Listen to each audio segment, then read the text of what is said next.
It's the Arch Advocate Show for Monday, August 20th. Thank you so much for joining. Big show today. Tim Preuss of the Tim Preuss podcast rejoins the show. Now listen, these are crazy times that we're in, and I've banged on this drum and I will continue to bang on it. Community, people, we got to come together. All right? We have to be together because a man acting alone is a vigilante, right? But a man acting together in community, right? That's the proper form of government, right? People defending their own land, people defending their own families together. That's the proper government. And if you are, if you're looking, listen, I'm just like you, right? We're all just like you. We're all looking around going, what the hell is going on here? I mean, did you see what just happened in New Mexico? So these people are running a terrorist training camp on U.S. soil. They get arrested. They find a dead body of a 3-year-old little boy. And they go to jail, and they get released on bail, $20,000. And then the federal government goes in and bulldozes the evidence. Okay, what's happening? It's going to be more on that later on this week. I'm going to draft a letter that I can send to my congressman and say, hey, listen, we can't have this going on in our country. You need to address this and get back to me. What I'm going to do is I'm going to ask you to email me, right? Go onto my website, archadvocate.com, send me an email and say, yeah, I want you to send me a copy of that letter so that you can use the same letter and send it to your congressman. And if you tell me where you live, I will find out the email address for your congressperson, right? And we can all come together and grab our congresspeople by the neck and say, listen, damn it, this is unacceptable. We cannot have this going on in our country. But you see what I'm saying? Like, that's the power of community. We can all come together, work together, make our system work the way that it was intended to work, right? The system is broken right now, but it's not broken because the parts are missing. Well, except for one, really. You. We are the missing part. We are the fuel that keeps it going. And if you look at the history of voter turnout over the last few decades, it's very low, right? People are not very politically engaged, and it really doesn't take very much. You know what I mean? I'll write the damn letter for you. All you have to do is send it, right? Put your name at the bottom of it and send it to your congressperson. Read it first, obviously. Don't put your name on anything that you don't agree with, but you know what I'm saying? Like, that we can work together. But anyways, Tim Preuss of the Tim Preuss podcast. I would strongly recommend that you also subscribe to his podcast and subscribe to the Arch Advocate podcast if you have not already. If you want to support the show, I would appreciate it because I don't have proper equipment. All right, that's my segue into this podcast. Listen, as Tim and I were talking, I was recording it on. I was doing an audio recording and a screen recording and a Skype call, and evidently that was too much information for the graphics card that I have on my sweet ass laptop. And so there are 4 places in this podcast that it just happens for just a couple of seconds, but it sounds like a record is skipping. For those of you who might be asking, the answer is no, I did not record this on vinyl, but it sounds like that. There's only 4 places, it happens for just a quick second, but just don't be surprised when that happens. I do not have the technical mastery to figure out how to clean that up, so I just left it in there. All right? Sorry about that. But hey, man, if you want to help me have better equipment, you can support the show. You can become a monthly Patreon supporter. That goes to buy more equipment. It goes to help me grow the show and put together a better product for you to listen to. All right? Patreon. You do a monthly donation or whatever, monthly support, or you can do PayPal, whatever. I would appreciate it. Also, Edgar Bevins is still, his GoFundMe is still going, so please go on and consider going on my Twitter page, at RealPeteDobson1. It is the pinned tweet. Edgar's a longtime listener, and he's having surgery, and so, again, community. We come together, we support one another, and that's how that's supposed to work. So, without further ado, again, subscribe to the Tim Preuss podcast. Subscribe to the Arch Advocate podcast. If you want to support the show, become a monthly patron. Send some dough my way. I've got this week I have my wedding anniversary and my baby's first birthday, and I've got a baby coming in about 3 months. So I could use the money. That's it. I'm going to drop you right into this conversation. Enjoy it. Please don't be surprised when you hear the skip, skip, skip noises that are coming in this podcast. Again, hey man, I'm kind of new at podcasting. I haven't even been doing this for a year yet, so I'll get better. The show grows, I get better. Things improve as long as you keep working hard at it. I appreciate you, and again, man, community. It's so important. And here's Tim and I coming together, talking about this crazy world that we're living in. Enjoy the show. Dude, what the hell is going on in America? We have the Omarosa scandal. Oh yeah, I'm sure you've heard about that. Oh, she's legit, man. Yeah, she speaks the truth. Somebody needs to build a church so that she can be the preacher.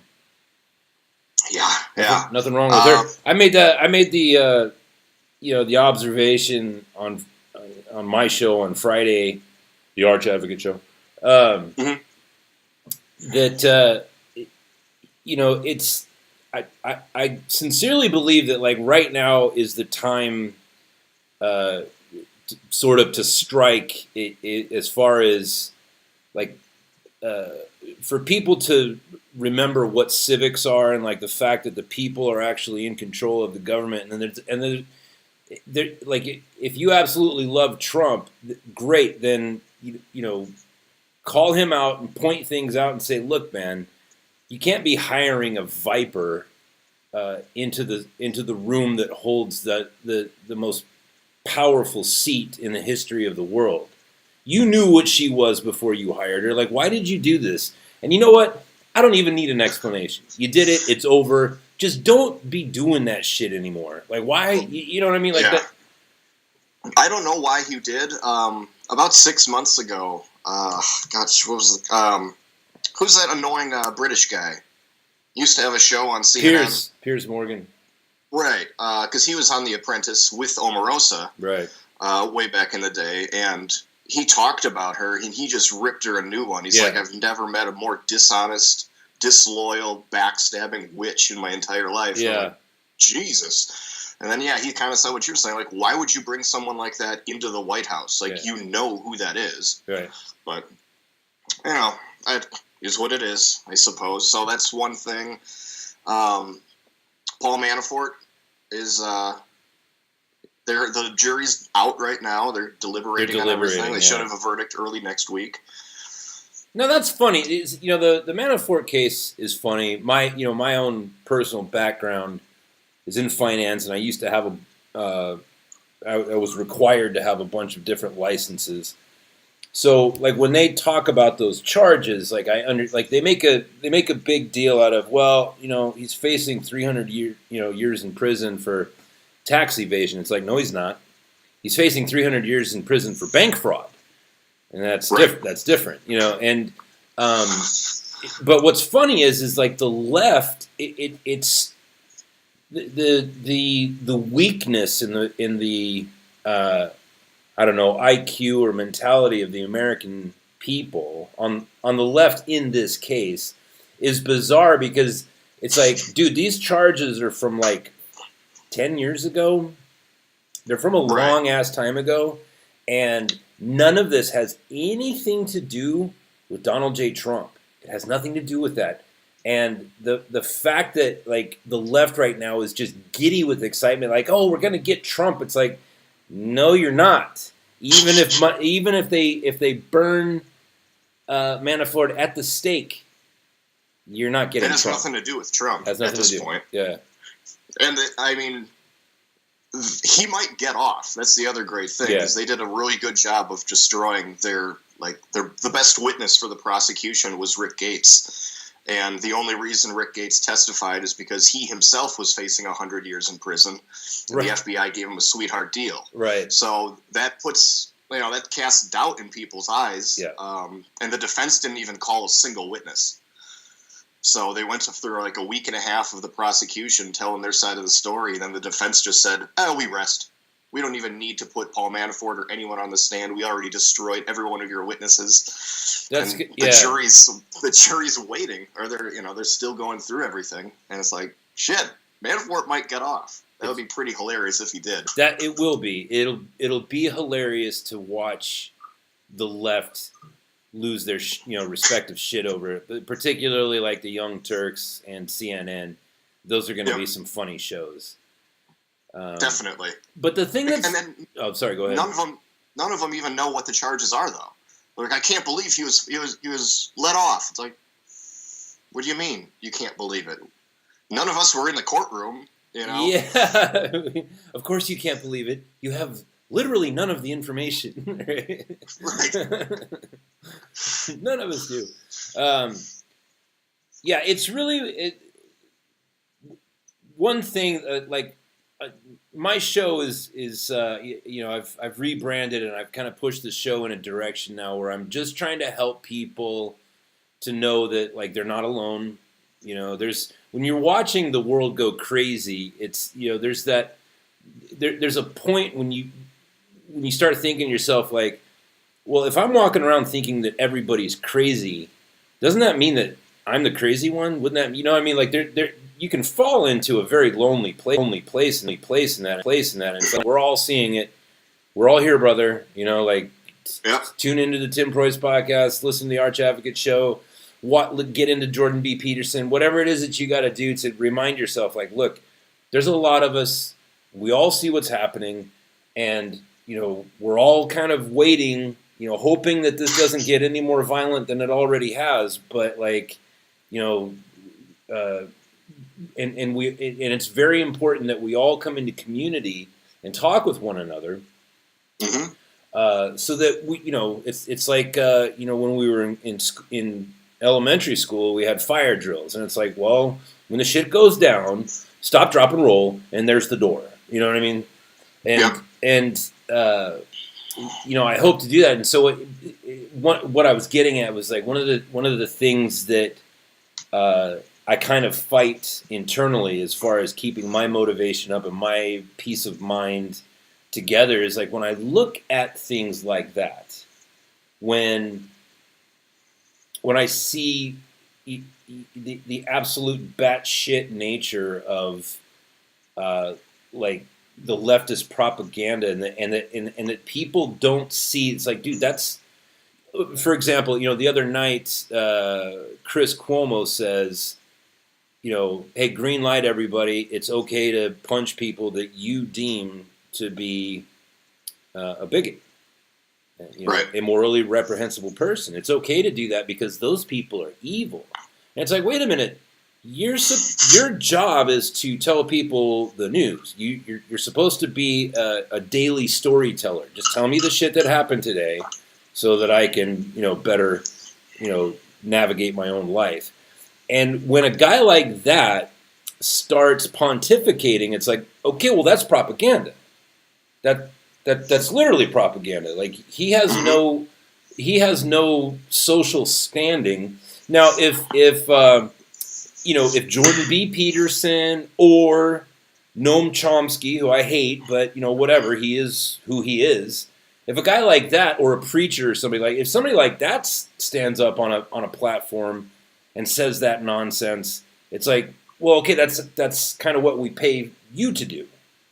You're here to give us your philosophies and whatever. But when it's coming across the nightly news, and then nobody on the left says, well, wait a minute. Why are you saying that? That's not what we pay you to do. Yeah, and it's almost exclusively on the left. Yeah. And I hate to get into the back and forth, left, right, conservative, liberal, Republican, Democrat, all of that. But, who are the people who are burning cars? Who are the people who are smashing windows? Who are the people who are throwing rocks and bricks at police officers? Right. It's almost exclusively on the left, and as bad as, the various white supremacists and things like that are, they don't tend to be actually that violent. You mean all 30 of them? Right, yeah. I mean, there's hardly any of them even in America. I was watching a documentary on them last night that just came out on Netflix. I think it's called Meet the Enemy. And it was done by a Muslim immigrant. And she actually interviewed and followed around a bunch of the white supremacists when they were doing their Unite the Right rally and things like that. And what she found was that a lot of them were just broken people. Yeah. You know, they grew up from, you know, they're from broken homes. You know, they're, you know, victims of violence when they were kids, and they grew up in just like the whole neighborhoods that they were in was, you know, if you're the one white kid in a black neighborhood, you might get picked on and beaten up. And then you find out that there's other white kids that are also getting picked on and beaten up, and then you start hating the other group. And a bunch of the people that she talked to were like, "You're the first Muslim I've ever talked to." Yeah. And it's like, then some of them by the end of it were like, you know what? If we had to deport everybody, I wouldn't want you deported because you're my friend. Yeah. And it's like, wow, there we go. Like someone from the left actually reached out to the like most radical fringes of the right, and just talking, you changed people. I mean, not all of them, but you changed a few. So I think we definitely need more of that. Yeah, well, you get to know people. You know, you can remove a lot of enemies in your life by getting to know people, but even more so, and I've learned this lesson, is that you can find out who you truly need to be aware of. You know what I mean? Like you can figure out who are the true enemies. It's like those, you know, the other day there was those two people that rode their bike into Afghanistan or Iran. Was it Afghanistan? They got killed. They rode their bikes there? Yeah, they rode their bikes from Africa. I didn't hear about it. I don't know why. Why the hell would they think that's a good idea? Because they got, you know, they kind of came to the place that I came to in my life where I was just like, you know what, I need to go check out the rest of the world. I need to find out what's really happening. And so, you know, they quit their jobs and they sold their stuff and they bought some bikes and they flew to Africa and they rode all over. And then they went to, I want to say it was Iran the other day, and then they ran into some like Taliban people or ISIS people or whatever, and they got killed. And so it's been in the news the last 2 or 3 days. And the thing is like their last few blogs they wrote, they were like, listen, man, evil is just a construct. It's just an invention that people have come up with in order to deal with the fact that, you know, they don't understand other people. And everybody in the world is basically good. And, you know, that sort of hippie nonsense. And it's like, hey, guess what? Well, I'm a world traveler, too. And I've almost been killed. You know, I almost got killed on the border of Syria about 4 years ago. And there was some crazy circumstances around that. And it's like, look, you know, I have Muslim friends that, you know, have my back, right? Like, as I made the observation the other day, like I served in the Marine Corps. There's Marines who are Muslims, and those people, you know, because it's a big band of brothers, those are my brothers, and they see me that same way. But the fact is like there's some Muslims too that would like to cut my head off and throw acid in my baby's face. And you know what I mean? It's like when people say, well, you can't just broad stroke everybody. That's right. You can't just broad stroke everybody. That's why you need to find out. That's why you need to vet every single person on the planet. You know what I mean? Like if you want to find out who your enemies are, just go talk to everybody. And, you know what I mean? Yeah. And you'll make a whole bunch of new friends, and you'll find out who you really need to, keep one eye on at all times. Right, and I feel like, I don't know, maybe I'm being delusional, but I feel like I could talk with even like the most radical Antifa member. If it was one-on-one, I could talk to him and we'd become friends. But if it's a crowd versus a crowd, then you're talking tribes, and you're no longer talking about individuals, and that's when we get into the broad brushing. That's like when we just say all Muslims or all of you know Trump supporters or whatever group it is, and like all. Is there ever a situation where all of anything is the same way. I mean, you could eat at McDonald's, 100 million times, and most of those times you'll get the exact same meal, but you're going to get food poisoning one of those times. Well, yeah. So is all McDonald's good or all McDonald's bad? Well, you touched on something there too. Is that one thing I noticed in that dynamic of Antifa when I watched those videos of Rufio knocking that dude out, which was a glorious right hook, up there in Portland. The thing with Antifa is that it is that dynamic of mass hysteria that fuels them. Those people absolutely would not. They certainly wouldn't attack anybody if it was one-on-one. Right. And they certainly would not be able to defend themselves. I haven't seen. Well, no, I guess that wouldn't be true. There's a couple of people I've seen, but for the most part, like 99% of those people, they're all that same skinny, pale, like translucent skin, and you know what I mean. Yeah. The kids that got picked on, unfortunately. Right. Well, 130 pounds soaking wet. Yeah. And they're wearing masks and bandanas and all of this stuff, and it's like, Jesus Christ, eat a steak, hit the gym, right?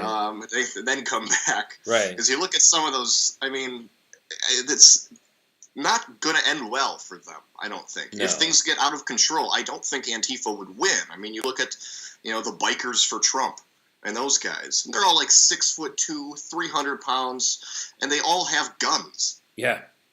Antifa wouldn't. I mean, they don't.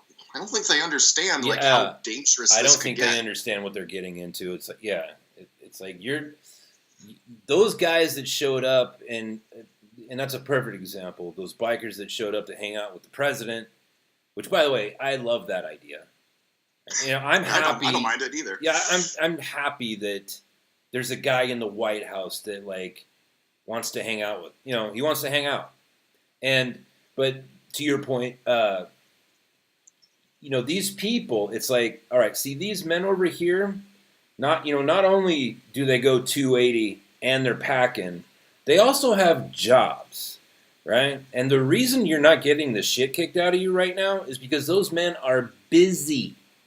They don't have time to come and whoop your ass. But I tell you what, you keep poking this beehive, people. You keep poking this beehive, and there's some really bad shit because when you take that man away from his job, when it decides like, look, it is now more important to me to go defend strangers and bring down justice on the weak and the violent. It's more important for me to do that than to provide for the needs of my own family. You have pushed it then too far. Because then, you know what I mean? And I was talking with one of my oldest friends in the world a couple weeks ago. And I was making the observation, it's like, you're kind of my avatar of what I see, or what I would at least like to believe that the American people are right now. It's you, a guy who goes to work at a company that his dad started, a company where his dad is at every day, and his brother, and he goes to work and he minds his own damn business, but he's also a United States Marine. And when you piss that guy, and it's my friend Mike, and he's a manly man, he can handle himself. It's like, Hey, America, when you piss that guy off to that extent, oh boy,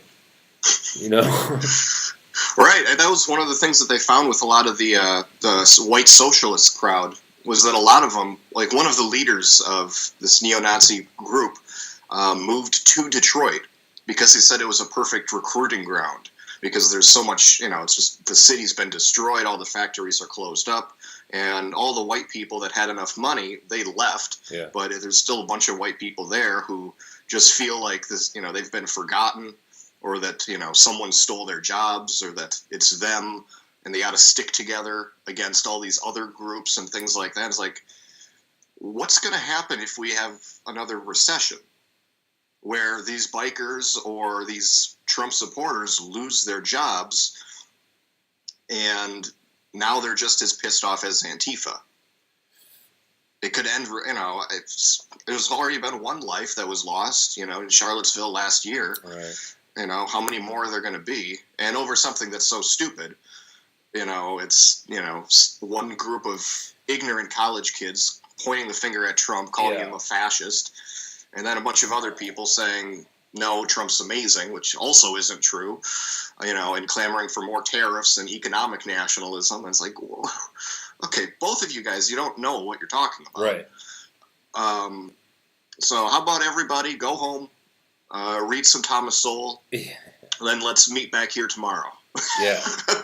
Well, no, and that's another good point too. Is that let's not forget that sword that right now is dangling over our head, being held up by a hair, of the fact that we are $20 trillion in debt.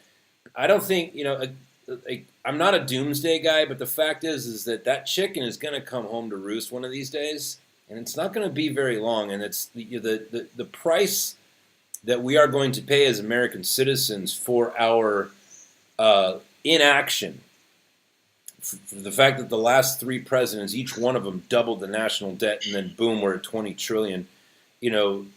That is going to have a consequence, and when we have to go through that, it's going to be like chemotherapy to cancer. It's going to be, this is going to make us very sick. It's going to disfigure us, and it's not going to kill us. It will save us, but it's going to be a very long and traumatic thing.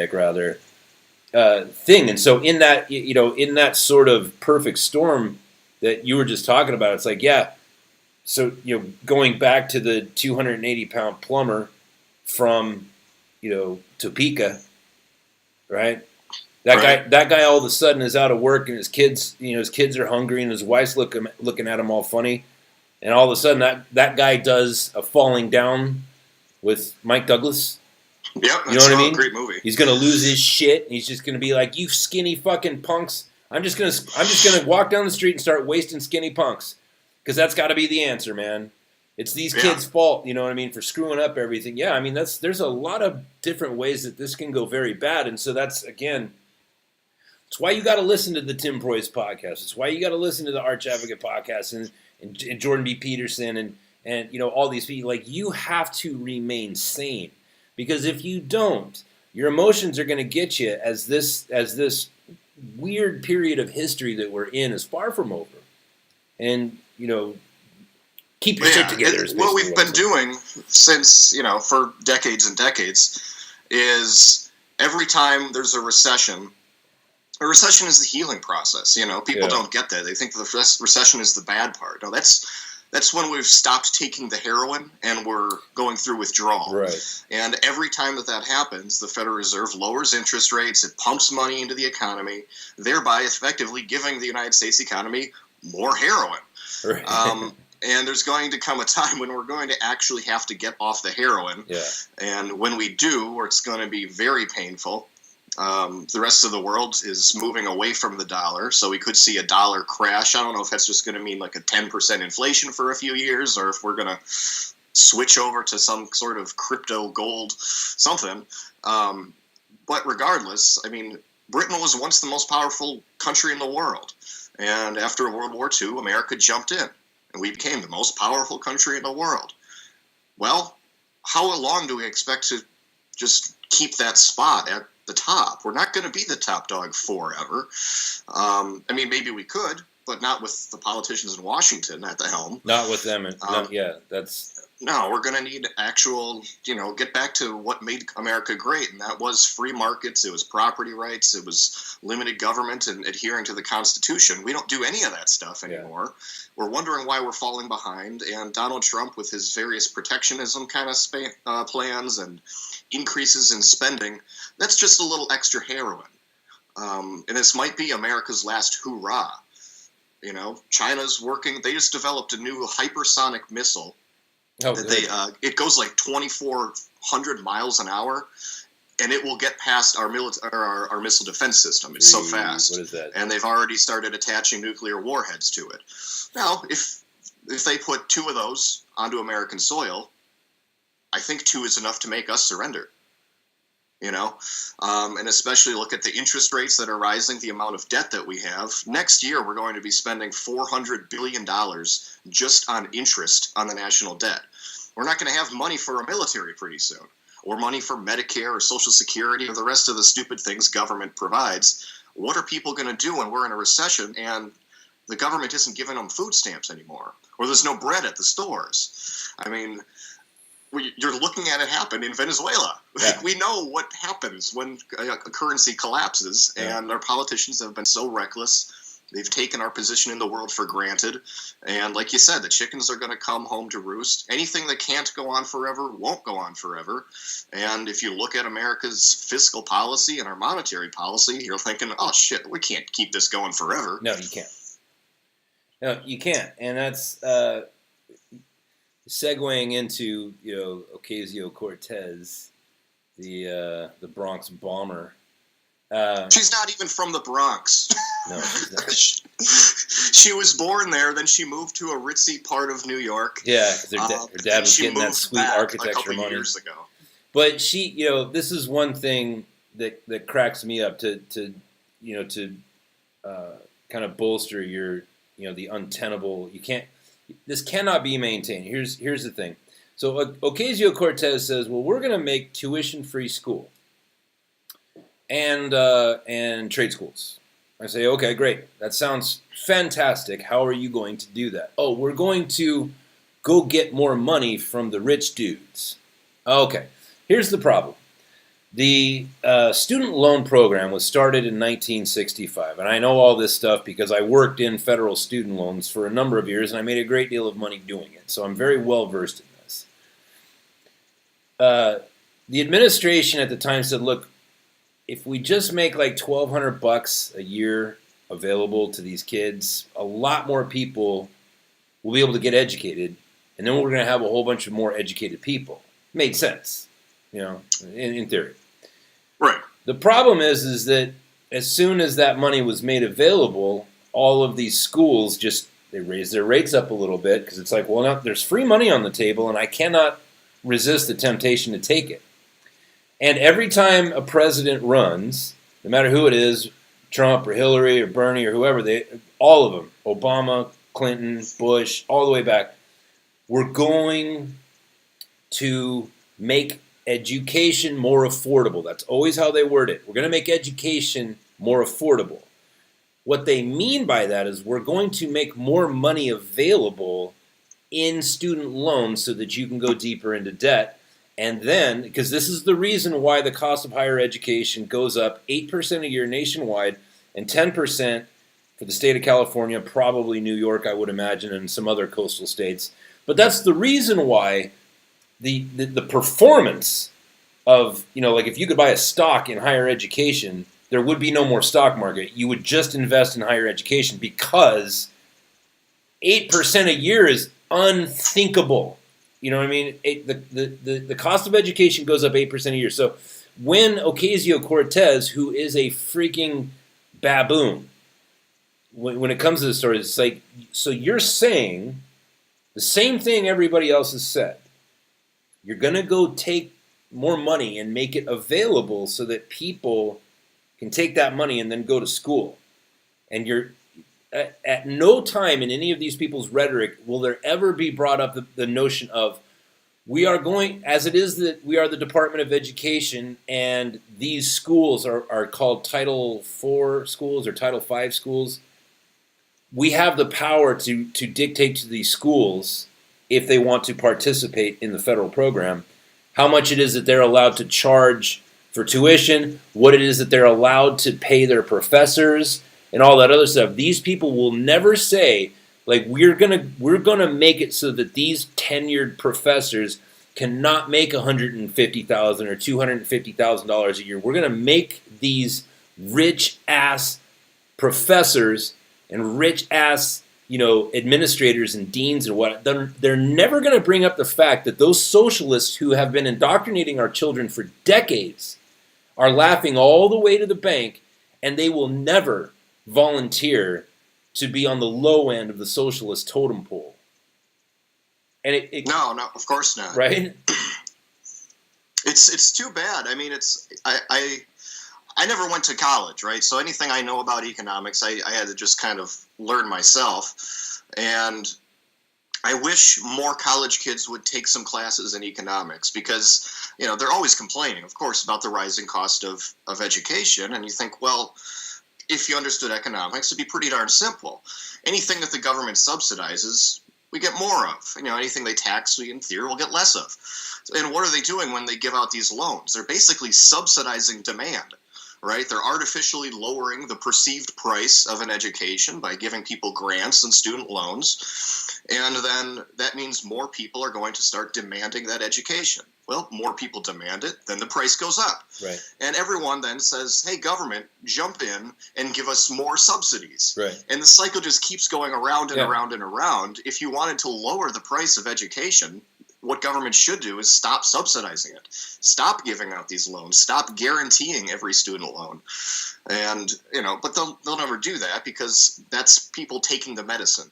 That's people going through withdrawal. Yeah. That's people actually healing, and that's not popular with politicians. Politicians are, essentially economic drug dealers, right? They make things look better than they are, and they make us feel good in the short term, even if things are collapsing in the long term. Right. It's nuts. The whole notion of, other nations have free education and all this other stuff. Well, yeah, and those nations don't have,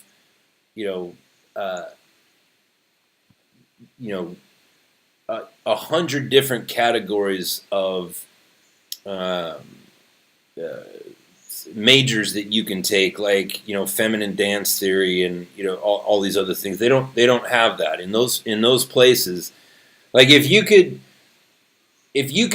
those people would spew their filthy rhetoric but instead say something like, yeah, we need to clean up higher education and make it so that you're not allowed to accept federal funds, because it's, by federal I mean your money. That's your money that those kids owe, and when they don't pay it, you are going to have to pay it, because it's, federal student loans is a debt that is in a category of must be repaid, and there's only 4 things like that that are in the United States: student loans, taxes, child support, and what's the other one? Well, it doesn't matter, but it's in a very rare category. It's like there's no getting out of this debt. So every time that kid that you go see down at ASU, as you're driving down the 10, you know what I mean? All those knuckleheads, because ASU is one of the most famous party schools in the United States, nay, I say the world. You see those drunk girls, down in that neighborhood on a Friday night. It's like, hey, Tim, that's your future bill. Like, that girl is riddled in debt, and you're going to have to pay it. Yeah, it's at some point, because she's not going to.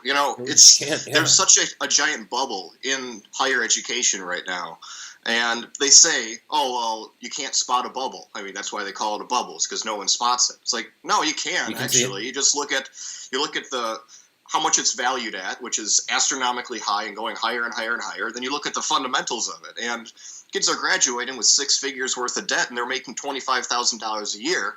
As a target, someone who works at a cash register. It's like, okay, something clearly isn't right here. These are going to have to even out at some point. And when they do, who's going to be stuck holding the bag? Well, I mean, it could be the kids, because they can't actually, if they file for bankruptcy, they still have their student loans. Yep. But eventually the political pressure will become so insurmountable that some politician, whether it's Bernie or Elizabeth Warren or whoever, they're going to say, you're right, we're going to grant all of these kids, we're just going to forgive all their debt. It doesn't disappear, right? We still owe it. It's no longer on their back. Now it's on mine, because I'm the one who actually has a job and actually pays taxes, and they're the ones who don't. That's why these people are... like Elizabeth Warren and Bernie Sanders and Ms. Cortez, they come along like a messiah. And it's like, hey, man, you've been brutalized. You've been attacked. You've been held down by, these white rich men assholes. But don't worry. Like, if you vote for me, I'm going to save you because I'm going to be in the government. Because, that money that you owe, you actually owe that to the government. And if you put me in charge of the government, I'll make sure that, these rich white assholes don't, and people love to be a victim. People love to be able to take their own irresponsibility and the mistakes that they've made in their past and be able, if somebody comes along and says, well, this isn't your fault, really. Actually, there's this whole cosmic conspiracy that's been holding you down. But don't worry, I get, and I'm gonna help, and I'm gonna help you. In the kind of the middle part of last century, there was that big push in Islam in our prison system because you had all these broken men. You know what I mean? And like I think it was Thomas Sowell who said, like, it's easier to build a good man than it is to repair a broken one. So you go into these prisons where it's like, these people grew up poor, they had grown up fatherless, and so they were animals, and they did horrible things, but they were still human beings. They were still men that were sitting in this cage going, how the fuck did I get here? And then somebody comes along and says, oh, hey, look, the prophet Elijah Muhammad says, this is the white devil. You're actually here because you're actually in hell, and this is the work of the devil. You see, and I'm here, and because I can see it, I'm going to get you out. You know what I mean? Right. And there is a very alluring thing about that. Like, if you've been a shitty person and somebody comes along and says it's not really your fault and we've got it all figured out, like there is an allure to that. Yeah, it's easier, and it's one of those things where it's a short-term solution. But I mean, Frederick Hayek is kind of famous for saying that liberty and responsibility are inseparable. Yeah. And that is true, but I think maybe as liberty lovers ourselves, people who want to give, like free people, get government out of the way, those of us on the quote-unquote right or whatever we are, whatever part of the spectrum we're on now, get away from the liberty and responsibility. Let's start focusing on liberty and opportunity, and on being independent. And if you're a victim, then it's over for you. Your life is no longer in your hands. You just have to wait for Bernie Sanders to help you out, or you have to wait for some new government benefit program to help you out. And you can point the finger wherever you want, but at the end of the day, your life is in your hands, not someone else's. And if you get past that and say, I could make a zillion excuses for why I don't have more money. You could do the same. Anybody, we can come up with excuses. But is that going to get us in the right direction? Right. Is that going to make me more money if I just bitch and moan about how I've been kept down and I didn't have all the opportunities of someone? I don't live in Scottsdale. I live in the Phoenix area, but not Scottsdale. So that means I'm not the richest person in this area. Oh, well, that's because someone else stole something from me or they had a leg up on me. Yeah. Now, screw that. I'm not going to. Is that the way Bill Gates thought or Warren Buffett thought? Or look at anybody who's wildly successful. Jeff Bezos. Do you think he just sits around feeling sorry for himself? Or Mark Zuckerberg or anybody? No, they went out there, they created something, they invented something that there was a massive demand for, and now they're reaping the benefits for it. And as much as I don't like those guys, Zuckerberg with his censorship and Bezos with his weird New World Order stuff that he's coming out with, I don't like them, but we can learn things from them, and that's that. Certainly, yeah, certainly. Being determined to just kick ass in life. I recommend to your listeners, if you haven't already, read everything that Dale Carnegie wrote, and his understudy that wrote, and I can't remember his name, but that book, How to Win Friends and Influence People. Look, the thing is these people that have decided to, or somehow, I don't think you decide to do that, but if these people that have slipped into this sort of victim identity thing, it's like, you do understand that you're walking around in life doing the equivalent of, not only admitting that you got in a fight and got your ass kicked, but you're going around to other people and retelling that story of what a loser you are. Like that's not what your life was meant. Like you were built for victory. You were built to be successful and tough and creative and inventive and wonderful and beautiful. And like when you walk around and say like, "Oh, I'm a victim and other men have subdued me, and the reason my life is so shitty is because I let other men kick my ass." It's like, dude, you're missing all the good parts. And when we see men like Thomas Sowell, like Jordan B. Peterson and Dale Carnegie and these, like I'm very appreciative of these men because they are stepping into that father role for people where it's like guys like me, like, my dad left when I was 1.5. I didn't grow up. Nobody taught me how to fight. I got the shit kicked out of me a lot. You know what I mean? And there's still things in my character now that I'm 45 years old. Like there's still things that I can see like, oh, I need to work on this part of my life because there were lessons that I didn't pick up because the teacher wasn't there to teach me, And sure. in this era that we're living in, because the thing with these Antifa people and all these crazy liberals who just buy whatever bullshit they're sold, they all have that in common, and we are living in the consequences of 6 decades of celebrating divorce, and that culture is that like now we have a nation full of orphans. It's just kids who have no idea who they are. They have no idea of their own identity, and they have no method of like a formula to strike out on their own and try to figure out the significance of their own existence. And these men are stepping into that gap, and that's a huge. That is a mind-crushing amount of responsibility to sit down and write, black redneck, white liberal. Is that the name of that book?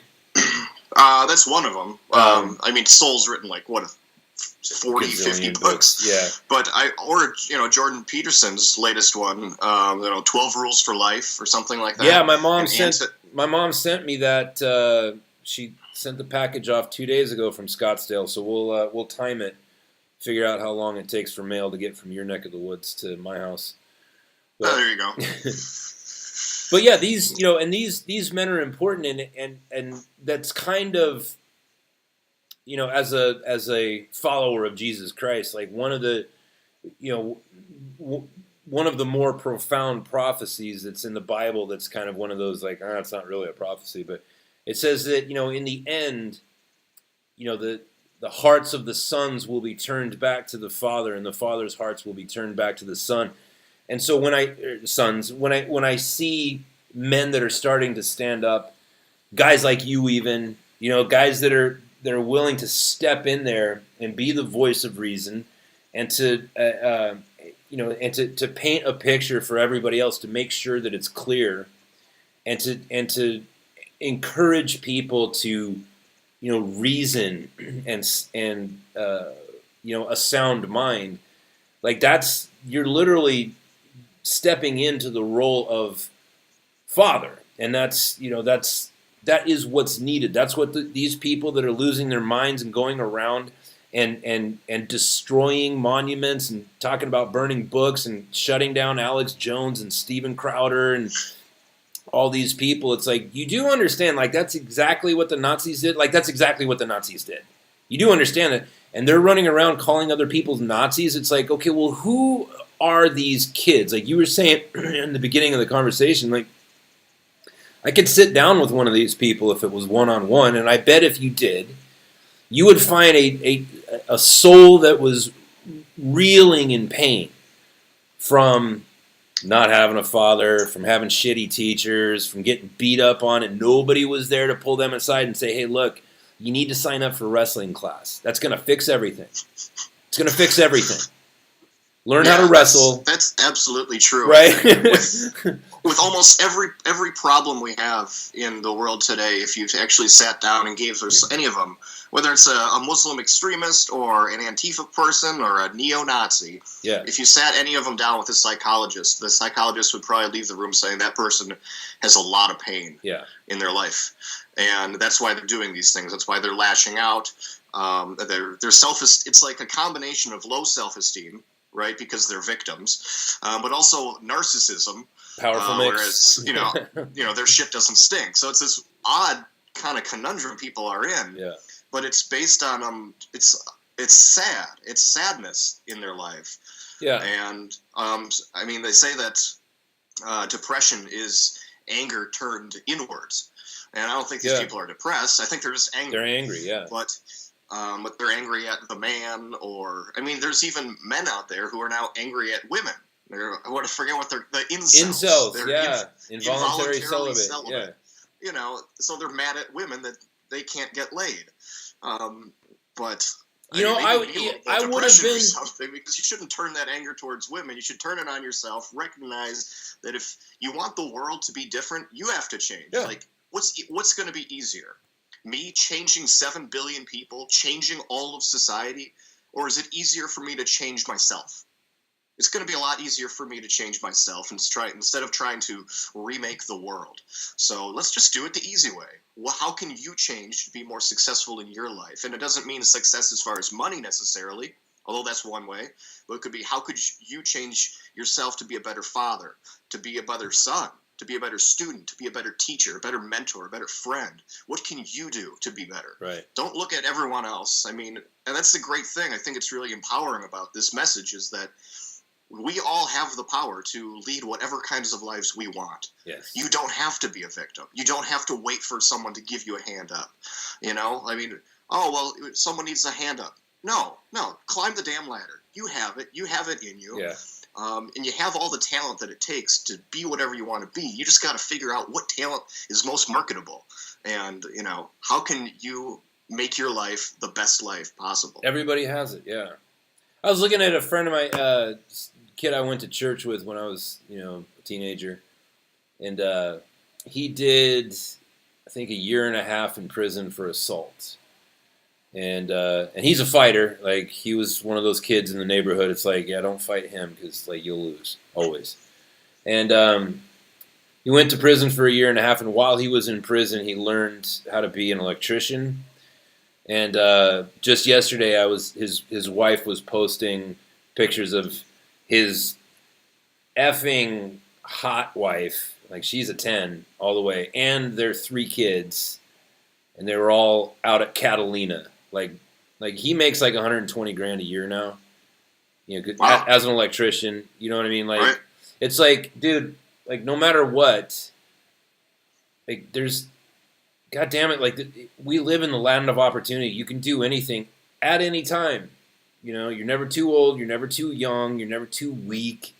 We were talking about incels just a second ago, and it's like, I would have been one of those kids if it wasn't for the fact that I tried out for freshman football and made the team. I didn't make the team the next year, but, and my football coach taught us all how to talk to girls and, like, how to deal with the anxiety that comes with, when you're 14, 15 years old, like, the idea of going up and talking to one of the girls that you like is like, that's a effing nerve-wracking proposition, man. Like, I don't know how to talk to girls, And he gave us this, like, he it was basically like a class, and he walked us all through a shopping mall, and he called it the non-passive the non-passive resistance to 20 weeks. And the thing is like, I was in a Christian school, and we weren't allowed to talk to girls, and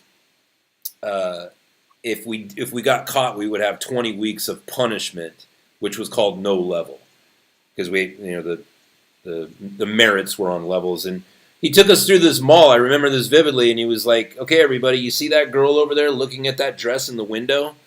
She saw you guys coming, and she wanted to get a closer look, and subconsciously her mind made her go stand in front of that window until you guys passed her, that she could all get..." And like, we kept walking through this mall, and he would, like, point out all these girls, and he says, "You see that girl? Like, she's sitting there because, like, she likes you guys." And it made us believe that, like, just the confidence alone that they were just people and they wanted to talk to us too was enough to just completely, and I remember, like, that completely revolutionized my mind. And if it wasn't for that man in the seat of power of coach or father or whatever you want to call it, like, I probably would have been a very frustrated, guy through the rest of my, teenage years and whatever. And it's like, man, it really, again, like these people, these Antifa guys, if you want me to put my money down on the table and make a bet, I'm going to say these kids aren't going to make it. They're gonna meet up with that 280-pound biker, and they're not gonna make it. But at the same time, it's like, I do have that compassion inside of me where it's like those are human souls that are wretched and in a great deal of pain. And if some individual, like not like a societal thing, but like one man. If one man could stand in the gap for those kids, or take one of those kids, like you were saying, sit down with them individually. But if each one of those kids had a mentor, somebody that would grab them by the collar and be like, "Look, you little punk, this is how we do 8 hours of work, and that's what men do. And this is how we throw a punch, because that's what men do. And this is how we, this is how we avoid." Getting into trouble with our taxes, or whatever, getting into debt, getting into trouble. This is how we do it, Right, yeah, and being a mentor is one of the most rewarding things ever. I'm not a father, but I feel like I'm a mentor to a few younger people in my life, and it's one of the most rewarding things ever. Is just to kind of, and not even, it's almost more like a friendship kind of relationship than a mentor, but. I can see the changes in their eyes when I start talking to them about stuff. They might have some sort of problem and they just need someone to, get on the phone and let off some steam.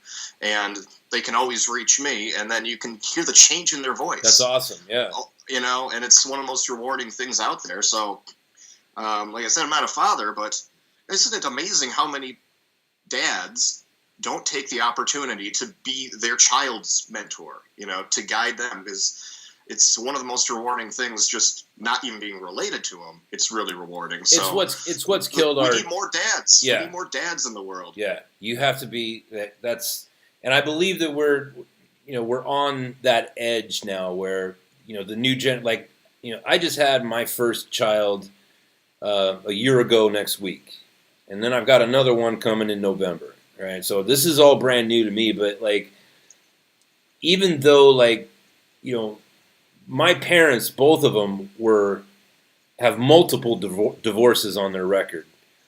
And, so do all the people on one side of my parents' family. And, like, that whole divorce dilemma or epidemic that started not too long after the Second World War, when we all came back and we were ruling the world and we were rich and happy.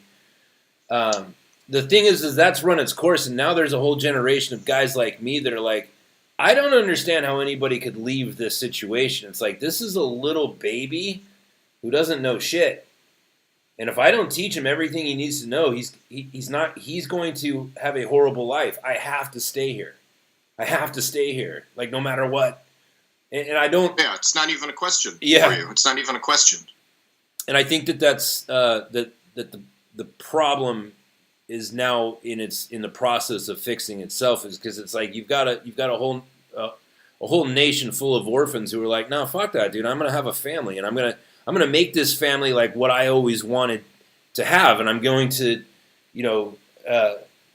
raise good, solid, rational people, because now I understand the importance of it, because I'm seeing all these green-haired, purple-haired freaks in Seattle.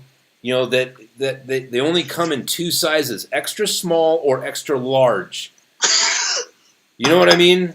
There's no middle with those people. And, I'm not going to let my sons grow up to be like that. And trying to steer the conversation back towards politics, it's like, when people see what's going on in the news for things that we know for a fact is not propaganda, right? It's just when we're just given the facts. Like, we just found out the fact that John Brennan has maintained his top secret clearance this whole time. I had no idea that was even going on. And even if Hillary Clinton were president right now and she was removing the top secret clearance of General James Mattis, I would still look at that and be like, what do you mean? That guy's had top secret clearance this whole time, man? That's bullshit. Like, yeah. Like, if once you quit, you have to turn your card in. And I made this observation on yesterday's show. Is like, okay, as a Marine, I can get on a military base. I had to get a card to get it. It was very difficult to get, but I have it. And I can go to the base and I can shop at the PX, right? Get a little bit of a discount, whatever. Right. But what I cannot do is go check out a weapon at the armory.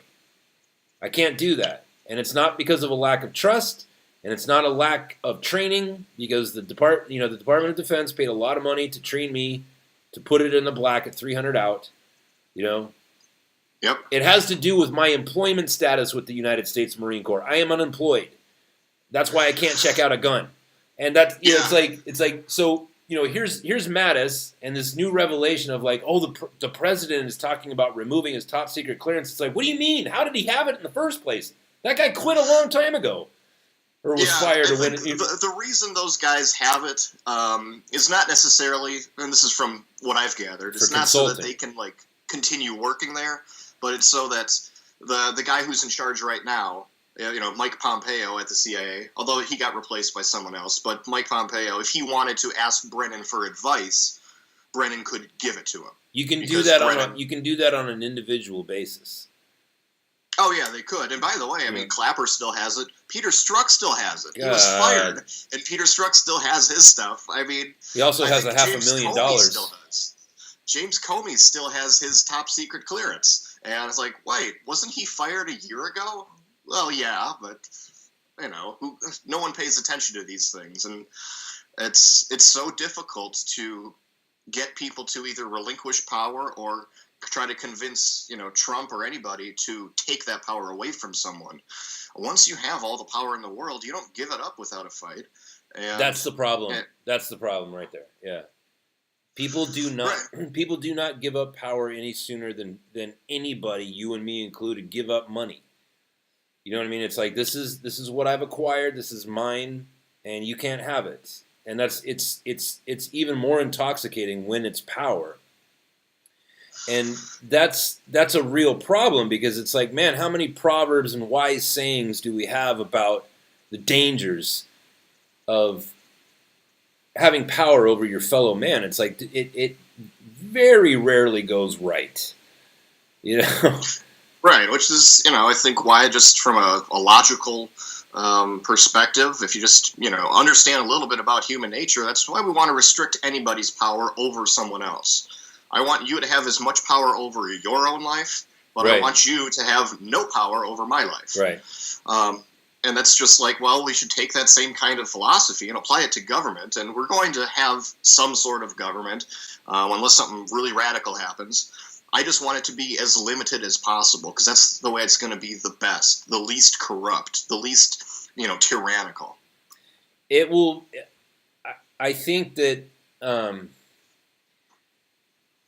if we do not accomplish that end in the next 6 years, then it's lost. Like right now, I think that we have an opportunity to learn about how much control we really do have over our congresspeople and our senators, right?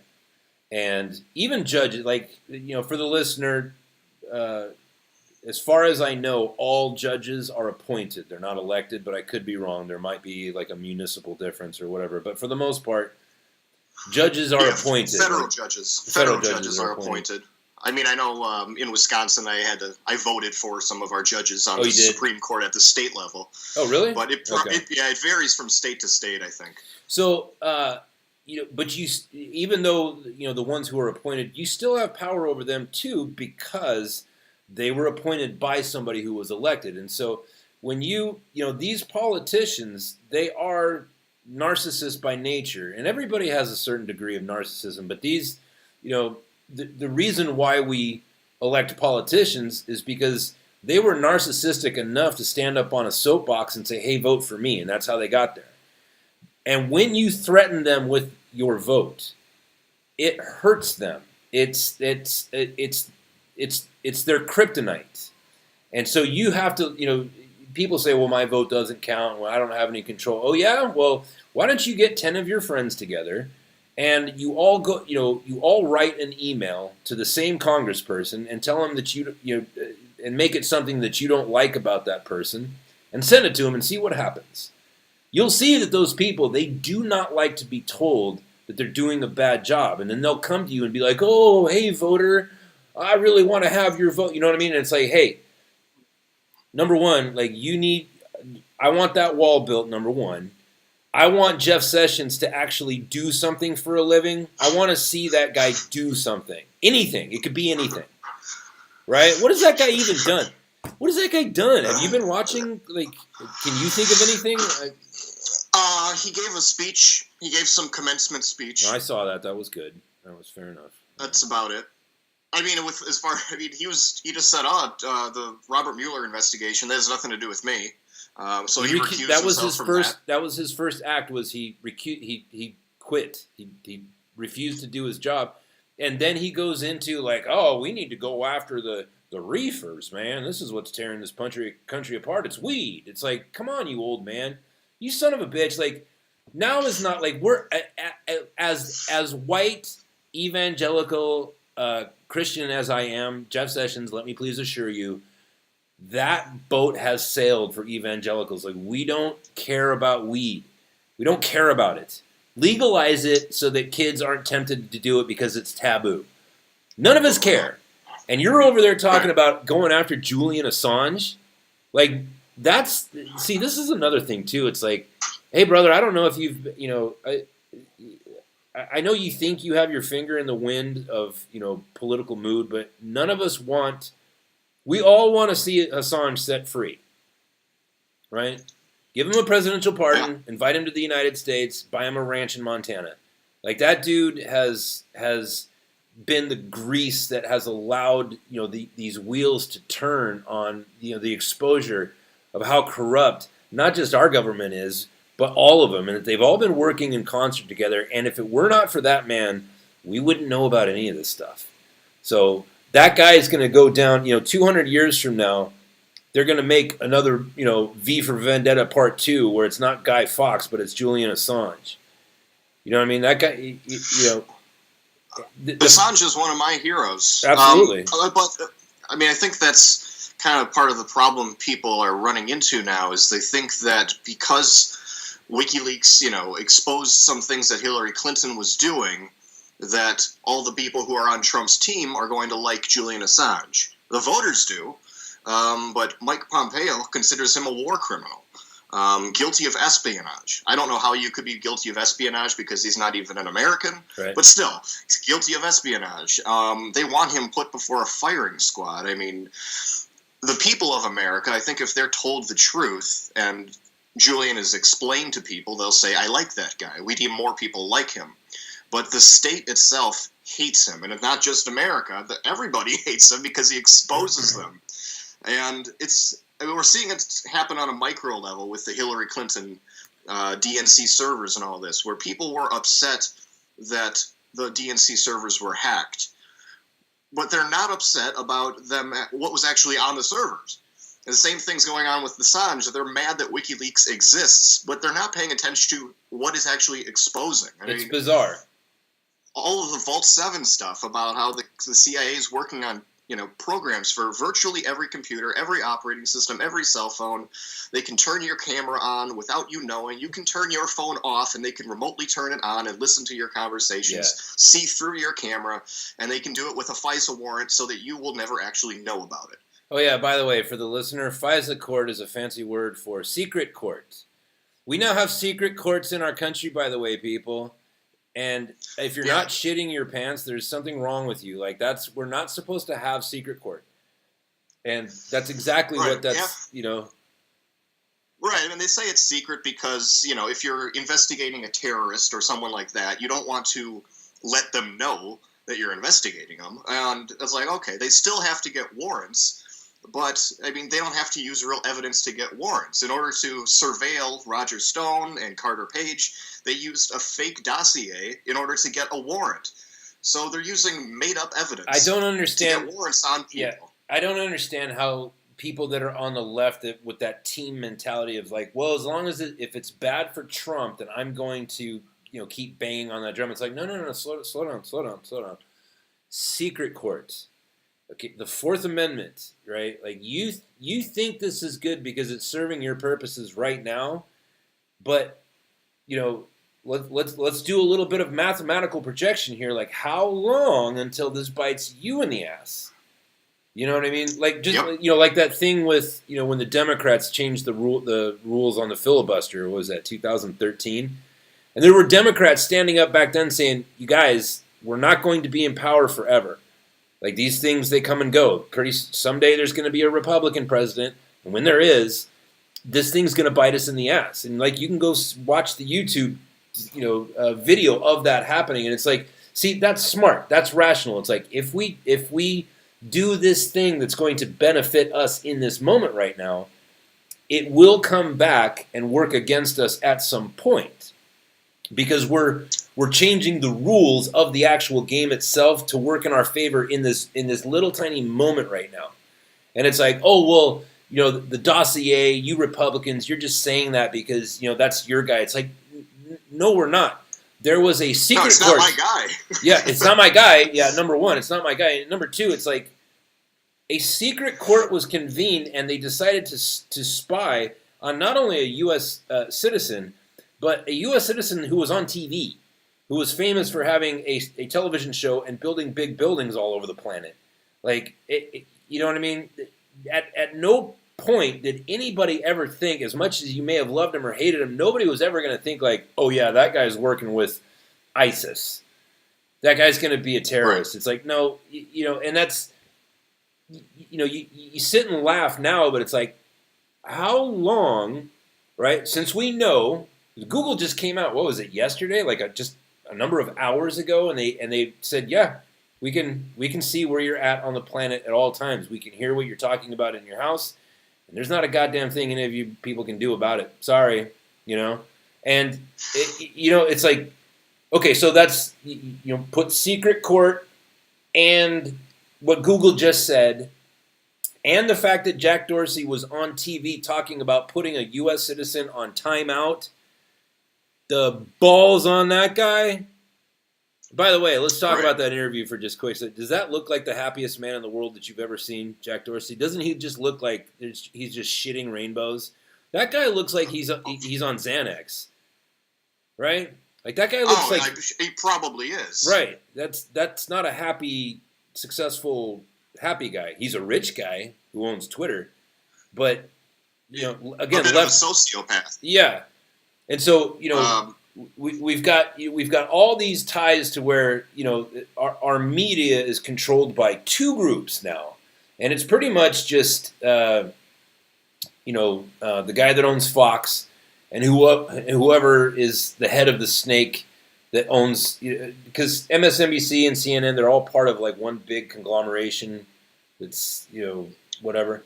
Yeah, Time Warner. Time Warner. So that's what's his name? Jane Fonda's ex-husband. What's it? Turner. I couldn't. Yeah, Ted Turner. Ted Turner. And so it's like so our media is consolidated to two dudes. Not a good proposition, people. Right? Power is not manageable by human beings. Like you have to keep it spread out, or else shit goes horribly wrong. And you've got all this media influence where propaganda is being sold out in the open. Like they're not even trying to hide anymore. That's like, yeah, we're going to tell you what happened, but more importantly, we're going to tell you what we think about it and what you ought to think about it. And people don't see like, dude, these people have way too much power. They have the ability to listen to everything that goes on in your house. They have the ability to muffle your voice, to put their hands on you. Right, and this is the thing and this is what when I get into my little apocalyptic nightmare, it's like, look, you can't let people you cannot let another man put his hands on you. And when you have another man coming to you and putting his hand over your voice and muffling the sound of your voice, like Alex Jones, and just got muffled, and and Twitter kicking people off. They just those kids over at Educating Liberals. They just got muffled, and there's all these voices, and the Young Turks and all these other liberals they're just laughing it up. It's like, hey, listen, you son of a bitch. Once they're done with us and they get bored with us, they're coming for you next. You don't can you not see how this is why we can't have consolidation of power in we're seeing it, and I think people are prescribing the wrong solution to it. Alex Jones, we had a bunch of people, giving their opinion on, well, even though I don't like Alex, he should have the right to say whatever the hell he wants to say. Right. And then they went on to say, well, we should regulate Facebook and Google and YouTube as if they're public utilities. And I'm thinking, whoa. Let's hold on. Don't do that. Because right now we might say, oh, they're kicking off right-wing people. We need to regulate them. It's like, I don't know if I want to give their power to the government then.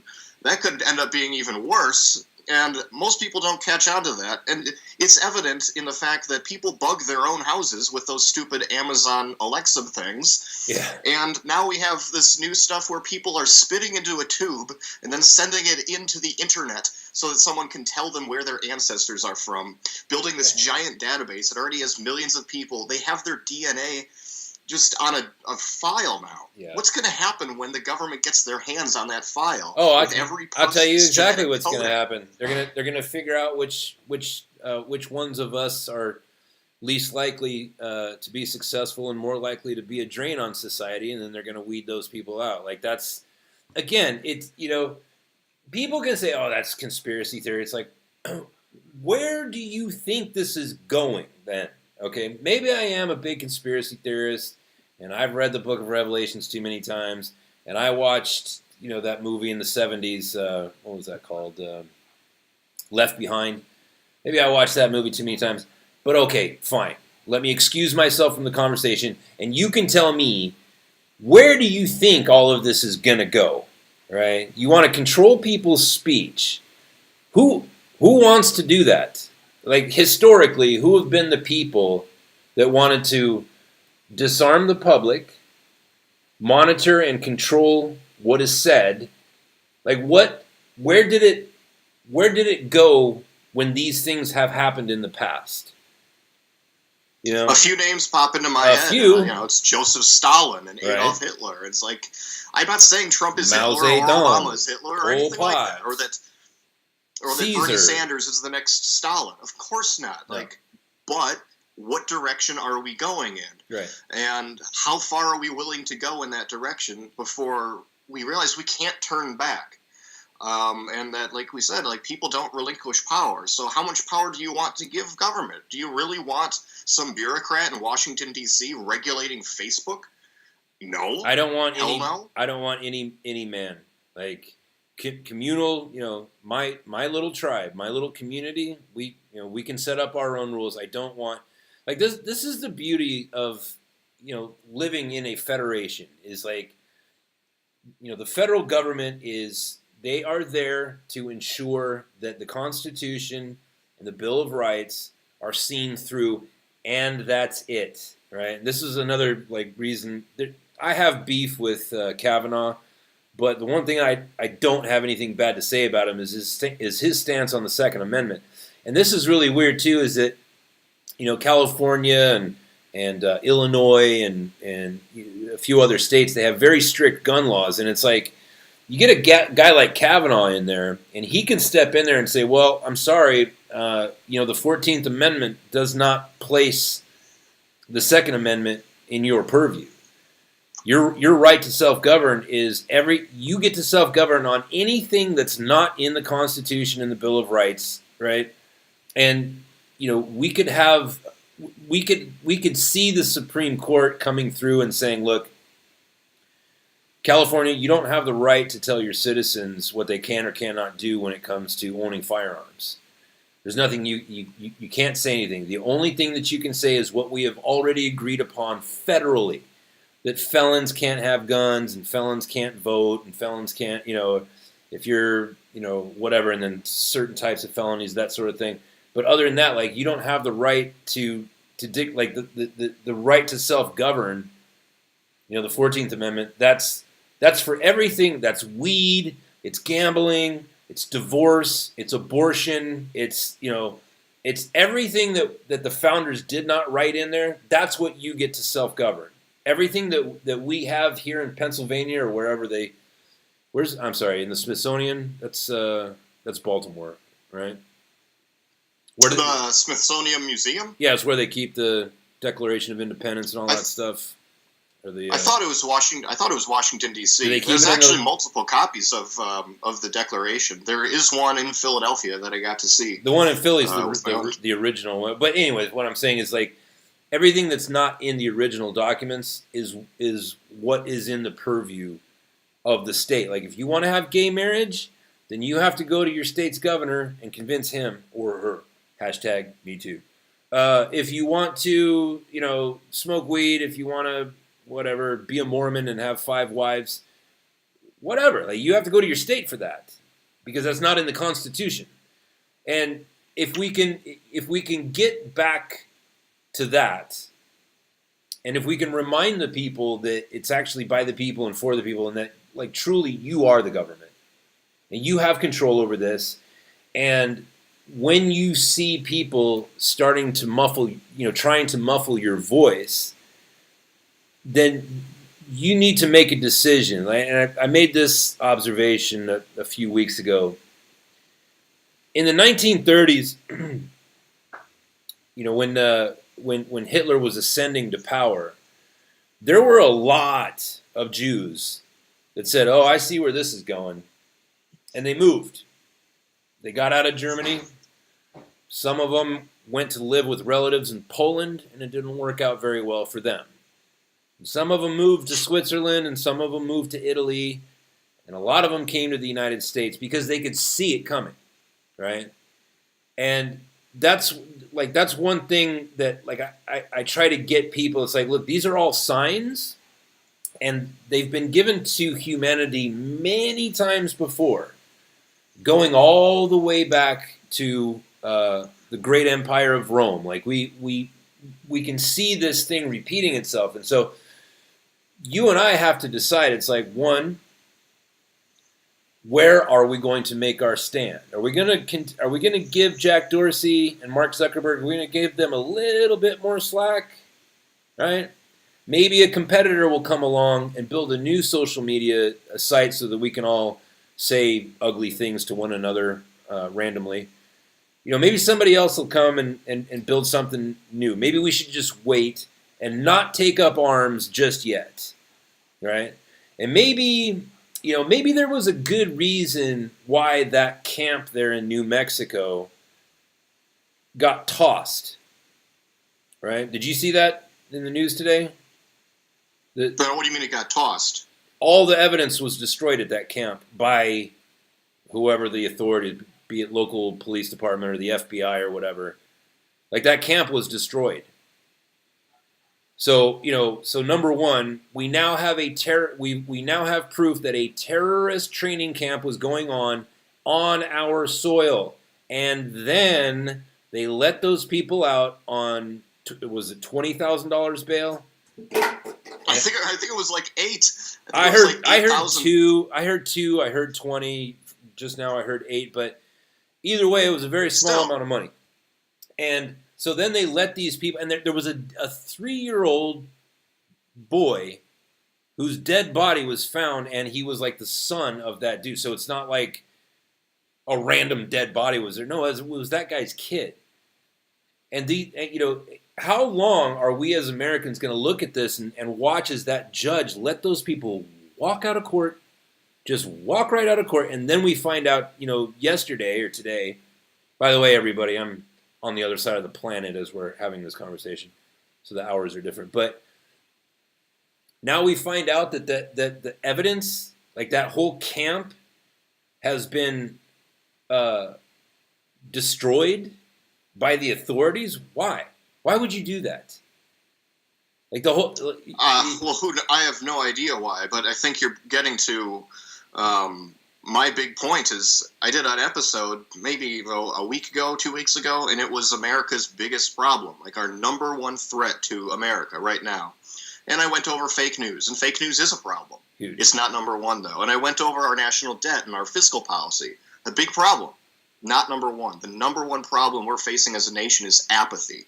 Yeah. Is that there's too many people who just don't care what is going on. And I think that's kind of the mission you and I are on, right. is that we're trying to get people to care. Once people actually open their eyes, then we're going to see change for the better. Yeah. But too many people's eyes are closed, and they say, well, I mean, the terrorist camp, bad thing, right? But that was New Mexico. I don't live anywhere near New Mexico. I mean, I do personally, but someone in New York, it wasn't happening in New York City, so whatever. Or that's not. We have a lot. Our government has a giant deficit and giant debt, but it's had big deficits for a long time. So who cares? Who cares? I still have my job, so who cares? And we have to snap out of that. And I mean, if I fail in my mission, then I'm just going to jump ship, and I won't be in America, and I'll just watch the whole thing go over the waterfall, from the shore. But in the meantime, I think we have a chance to actually wake people up. Yeah. And the changes that America will have to go through are going to be painful. Yeah. So we need to educate people and make sure they know why they're painful and why it's worth it to stick through it and go through that pain, to swallow the medicine, and we'll come out better and stronger on the other side. Right. And the ways to mitigate that discomfort, and I say discomfort, what I mean by that is pain. We are going to be forced to go through some very painful things, all of us. But one of the ways to mitigate that pain is community. You have to stay in contact with, you have to know who your neighbors are, right? We've gotten to this place, like, we don't really talk to our neighbors because it's like, our TV's in the house. Obviously, I'm not going to go talk to my neighbor because the thing that I want to stare into blindly is in my living room. So get to know who's around you. You know what I mean? Go to church or join Oath Keepers, or go join the Moose Lodge or whatever. Like, talk to your neighbors and find out like who the people are that live around you, and you'll form those community bonds. And when shit goes down, you'll be able to know who's around you, not be freaked out. Like, is my neighbor, who I've never talked to in the 10 years that I've lived next door to him, is he going to come and kill me because I've got bottles of water in my garage? Because we were talking about, I was talking with a friend of mine, and we were talking about the problem with Los Angeles. Is that there's 20 million people there, and they don't have their own water supply. And if the power grid goes down, like it did in 2011. Right, if the power goes down, remember in 2011 it went down from Phoenix to San Diego to LA. That's like 25 million people right there, and it was only down for like almost a day. But if there's a crisis that occurs that involves your ability to preserve your food for more than a day, and your ability to get water, and your ability to drive your car to a hospital or something like that, you're going to see 20 million people in Los Angeles, like the movie The Purge. You know what I mean? The people are just going to be killing one another. And it's like, if that's you in your area, be it Phoenix or Tulsa or Austin or whatever, it's like, this is why community is important. Is because bad shit happens. It always will happen. We just never know when it's going to be. And the thing is like, you don't want to be that person who's looking over their shoulder going, holy crap, I don't know anybody, and all I've got is my gun, and I'm scared to death, and I've got some things to protect. Like, you don't want to be that guy. Like, you want to be confident that, like, the people that are around you love you to a certain degree and will have your back, and that they can, and they believe that you have their back. Like, that's... Absolutely. Right? And people think, they have this kind of strange misconception that the police will protect you. It's like, no, they're going to be at home protecting their kids. Yeah. And we can't rely on a big government to save us. And I've always believed that if we want less big government, we need more small government. And I don't even mean necessarily government. I mean, like he's talking about, communities. Know your neighbors. Right. If you don't want government taking care of everybody's kids and taking care of everybody's health care, well, then we need families to be a bigger part of our lives. And, first thing I did, when I moved to Phoenix, I spent a little while just on my own or with a friend, and then I finally got my own place. I know all of my neighbors, all of them around me. The next door, the people behind me, the people across the street. And if I didn't know them, I'd see them outside one time. And we had a great monsoon a few weeks back. And because it rains so rarely in Phoenix, I really like to take advantage of it. So I just stood in my garage with a beer, and I was just like, rain. This is nice weather. And some of my neighbors across the street, a little ways down, they were doing the same thing. So I walked over there, and I introduced myself. And, now I get waves. Every time I'm driving around, I get waves from people. Awesome. And that's the kind of stuff we need more of. And, I didn't talk to them about politics. I didn't ask them who they voted for. I just said, my name's Tim. I just moved down here. Nice to meet you. Are you guys from the area? Did you move here too? That kind of stuff. Yeah. And you start forming actual friendships and relationships. And, you don't have to look for what cop is going to protect me. I know who's got my back. My next door neighbor does. Yeah. And that's one of the great things that technically the community I'm in, the city, is Glendale. But I'm really on the outskirts of Glendale. So there's, the cops, when they're talking about shit happening in Glendale, they're not talking about it happening in my part. But I'm close enough where there could be crime. There's none. In my 5-block radius, there hasn't been a single burglary, a single robbery, a single assault, a single homicide, nothing. And why is that? Because everybody watches other people's houses. They know if there's a weird car walking around. They know if someone's snooping around a backyard and it's not the person who lives there. That's, wow, we don't need government to keep us safe. No, wonderful. There's a government that forms in that, in community where it's we don't need a government to tell us that we shouldn't steal, because it's if you go over to your neighbor's house and borrow his lawnmower, you're going to return it, not just because you're not an asshole, but because you have to look at that guy tomorrow. You know what I mean? There's a metaphysical thing that happens in that where it's there's an unseen government that is produced by that, and it's called accountability. And it's where it's well, I'm not going to dick that guy over because I have to live on this street with him. I'm going to return his tools. I'm not going to throw a block party that goes on till 2:00 in the morning, right? Because my neighbors have kids. There's a government that just naturally occurs when you live in community, when you live with your neighbors and deal with them and whatever. And that way, and you hit it, man. It's if you've got, you're in your community and you know everybody and you know how many kids they've got, where they go to church or where they don't, what their beliefs are and all that other stuff. When somebody else moves in and you can tell that, they're meth heads or whatever, everybody sees that, and it's then you have that sort of authority to go to your neighbor and be like, hey, what are we going to do about this guy? Because we can't have this guy around our kid. You know what I mean? That's the pure form government is community, and right, yeah, it's a civil society. I mean, people I think get it wrong, and they think that we have a civilized society because we have government, but civil society preceded government. Yeah. And government is actually, it takes away from that civilized society because, like you said, you wouldn't steal something from your neighbor because you have to look at them. Right. But if you could vote for a politician or a government to steal something from your neighbor, then you kind of separate yourself. And that actually destroys the fabric of society. I didn't even think, more antisocial almost. Right. When it's actually only government's job to tell you, hey, don't pour the gas for the lawnmower on the grass.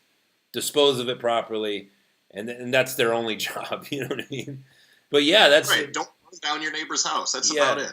But and then you get, we've strayed so far away from that, and now we have social media where we don't even remember back in the day before texting was a thing. It's you had to talk to people, and as soon as texting was available, there was this whole new social contract where everybody decided to I don't want to talk to anybody.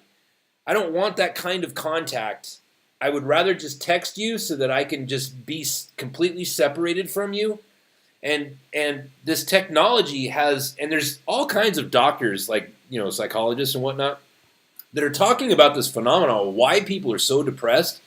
and and how and technology's role in that. It's like because we don't talk to each other anymore. We refuse to talk to each other on the phone. I would rather just text you. I don't want to hear your voice. I don't want to hear your emotions. I don't want to hear your feelings. I just want to read it so that it's completely devoid of any sort of humanity past the fact that you actually wrote it yourself and I know who you are. And that's dangerous. That opens up that it opens up that relieves us of the responsibility of caring. Right. Because you don't have to form a real relationship. If you don't form a real relationship, then you don't have to feel bad when something goes wrong in someone else's life. I make the decision that unless it's like a business thing where my boss texts me and he says, "Hey, can you do X, Y, and Z?" I'll just text him back. But if I'm talking to a friend, I hate having long text conversations for hours. I refuse to do it. I can't do it. I can't do it. I just call people. Yeah. And I mean, because there's certain things that people communicate through their voice. They could use the exact same words, but it's going to tell you a different story than if they just texted it to you. Yeah, the tone. And we're losing that, and we're replacing it with, look how many friends I have on Facebook. It's like, how many of them actually love you? Right. How many of them will, show up when you got a flat tire? How many of them are going to be there? Right. If you were laid up in the hospital, how many of those people could you count on to help support your wife and kids? Or that person, that person that you're texting back and forth with, what is that person's major struggle in their life right now?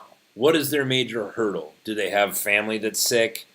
Are they behind on their rent? You know what I mean? Like, do you actually know who this person is? Like, that's the thing. And I'll tell you something. I believe that there was a guy on Mark Levin in just a couple months ago, and he used to be the head of not the Department of Energy, but like he was the guy that was in charge of the national power grid, right? He was a federal guy, like somebody who worked in Washington, like the high, whatever. Basically, like. The head of the EPA, he was that guy for whatever department he worked in. And he was on Mark Levin, and he was like, look, man, every 150 years, the sun belches out this gigantic shockwave. And the last time it happened was in like 1870 or something like that, 1850. And back then, technology was copper cords attached to like... a brass device that people went to send messages. And when that solar flare hit the planet, it caused all of that wiring and all those devices to spark and explode, and it caused a bunch of fires, and it knocked out the planet's grid, the planet's ability to communicate. Like the wiring that crossed the Atlantic from the United States to England, they had to replace that. Because it burnt it out. And he was saying, like, okay, number one, we're kind of overdue. And number two, this is a certainty. Like, this is not a theoretical thing that might happen. This is definitely going to happen. It's just a matter of when. It's not like the volcano underneath Wyoming, where it's like, well, it's 20,000 years overdue.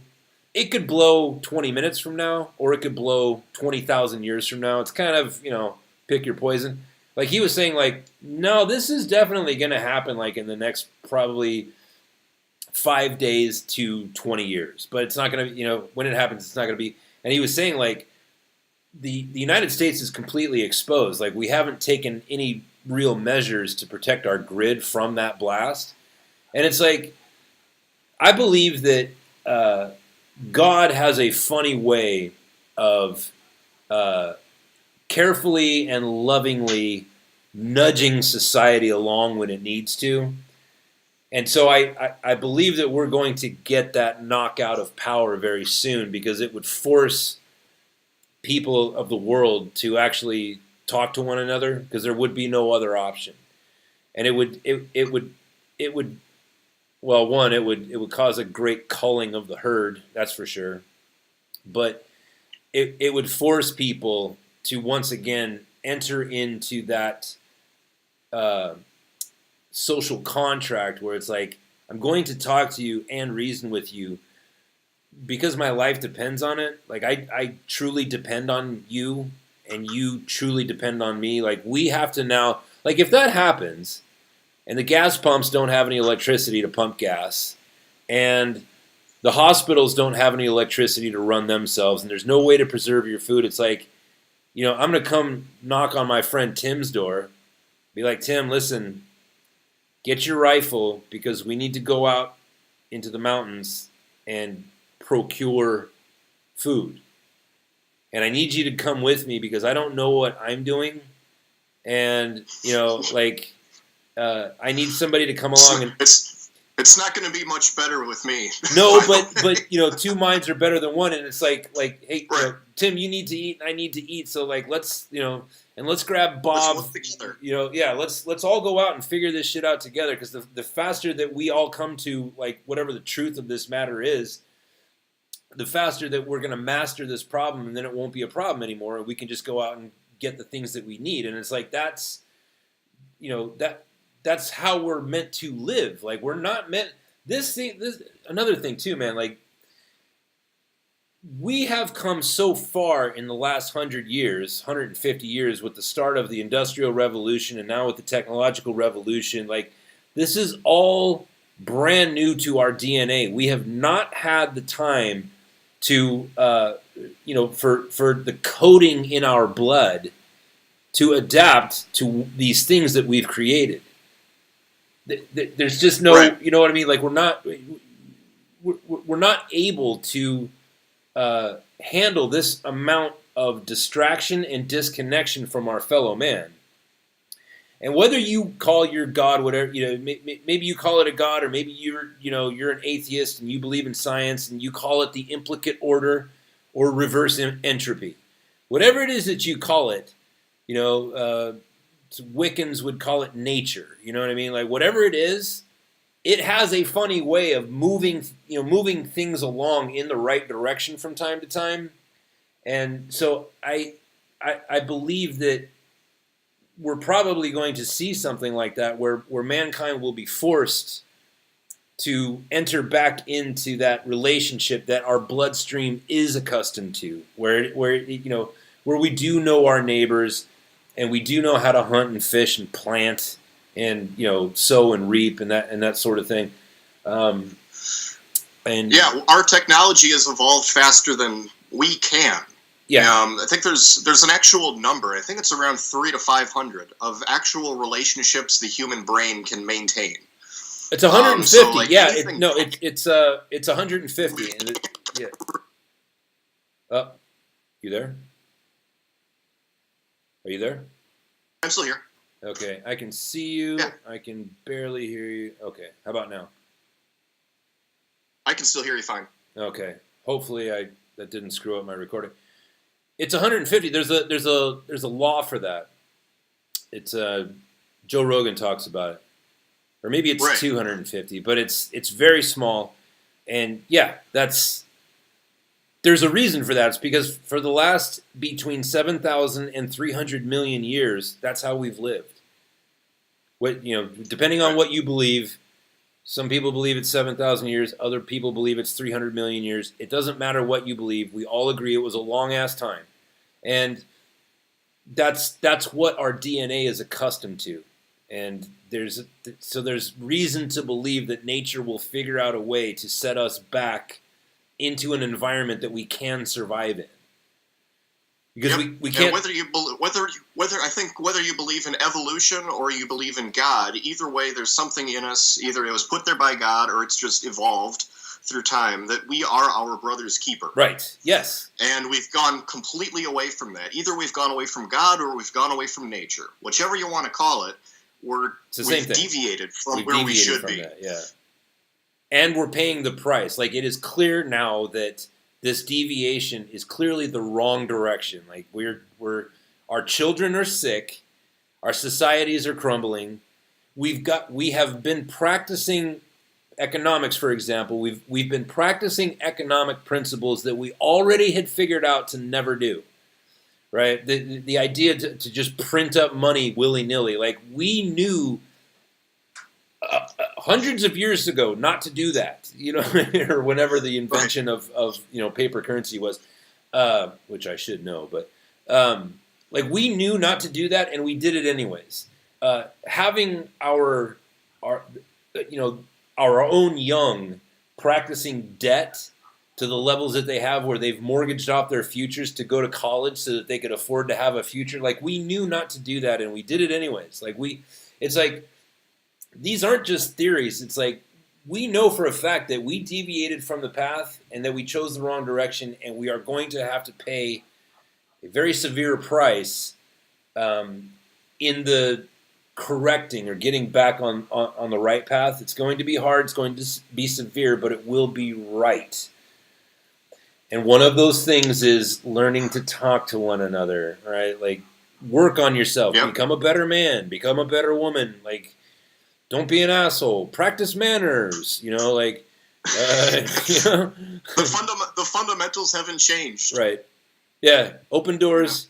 Yeah. Yes, sir. No, sir. Pull out chairs. Don't spit on the sidewalk. Right. Like, it's all very simple stuff, but it's profoundly important that we, get back to that, and we do it quickly, because I believe, and I don't mean to be like a prophet of doom here, but just everything that I've seen through history, and the very strange occurrences that have come along just at the right time to push society back into the right direction, it would stand to reason that nature, or whatever you want to call it, is going to force us away from this poisonous thing that we've invented that keeps us so distracted from our fellow man that we can't even talk to them and reason with them. Right. Well, one way or the other. And I think that if we get back to those fundamentals, we teach our kids that, we try to live that in our own lives, and I think it would catch on. Then we'll have a foundation. And with a strong foundation, you can withstand a lot as a society. We've weakened our foundation, but we can strengthen it again. Yeah. I mean, people have homes, then their basements cave in. We can prevent the house from its basement caving in. We can do some foundational repair. It's not too late. We just have to rebuild that foundation. It starts with the fundamentals. Whether you're learning how to read or you're learning how to play a musical instrument, you start with the fundamentals. Whether you're learning about guns, you start with the basics. Make sure it's always pointed in a safe direction. Finger off the trigger until you're ready to shoot. Those kinds of things. That's the first stuff you learn. If you don't start with those fundamentals, you're going to have a shit foundation, and you're not. Guess what? That's why the government spent a lot of money training you. They taught you those fundamentals before you were shooting 300 yards. Right. For 2 weeks, like when they teach you how to fire that weapon, for 2 weeks every day, you dry fire, and you practice over and over again, checking the chamber, sticking your pinky up in the chamber, and it's like, that's what they drill into your head, is like, listen, this is a deadly weapon. Do not put your finger on that trigger until you're ready to pull. You know what I mean? Like, they beat that into your head to where it's like, holy shit, And that's another thing too, is if you do not, we have a natural gravity force towards ungratefulness. Like, we naturally become ungrateful. We all do it. It's nothing to be ashamed of. It's just our natural default setting is to take things for granted and be ungrateful, right?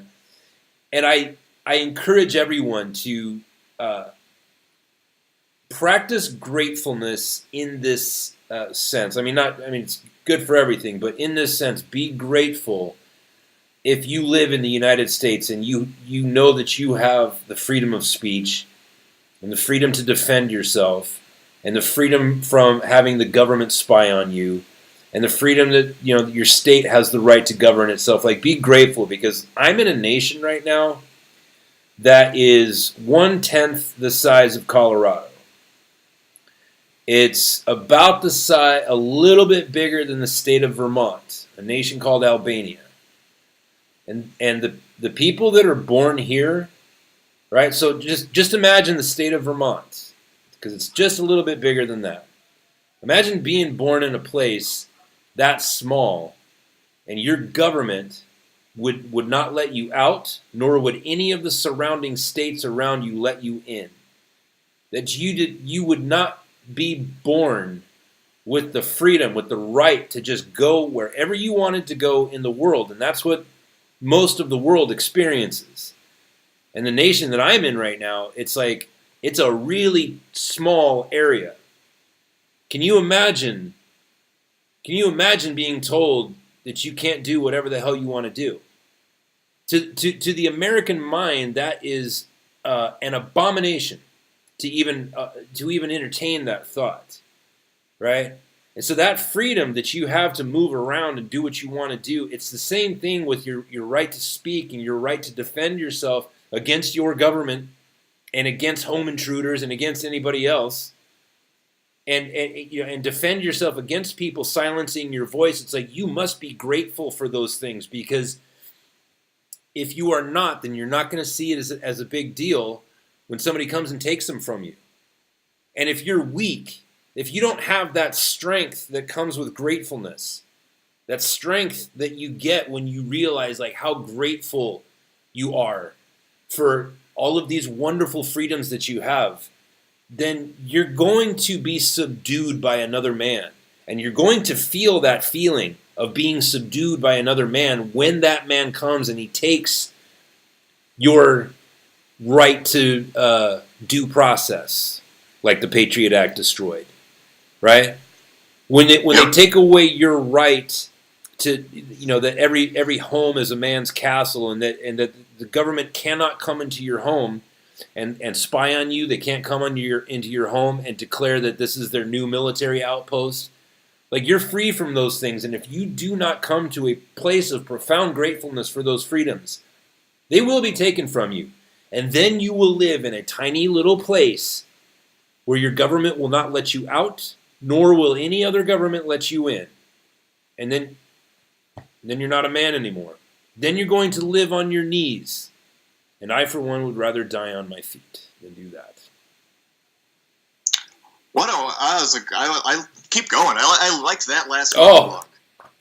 I was tripping balls on that like 2 days ago because my wife's brother, I don't know if I should say that, he's in a different country right now, and he's there illegally. He's in a Western country, and he had to climb the mountains because he wasn't, he couldn't go through the checkpoint, the guard, the international borders. Like he had to go over the mountains. Like, because Albania was recently communist, so it's still very shitty here. Like these people are still really struggling, and they haven't woken up to the idea of like if you work really hard, you can have as much stuff as you want. Like they haven't fully awakened to that idea yet, and so most of these men, like they'll climb the mountains and go to Greece, or they'll climb the mountains and try to get up towards the better Western countries like Austria or Switzerland and Germany and England and all that.